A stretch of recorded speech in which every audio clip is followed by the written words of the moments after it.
শ্রান্ত হলে তথা করিও বিশ্রাম।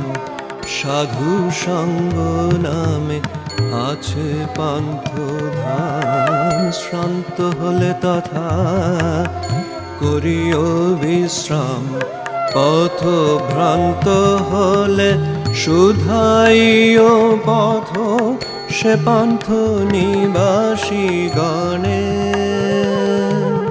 পথ ভ্রান্ত হলে শুধাইও পথ, সে পান্থ নিবাসী গণে।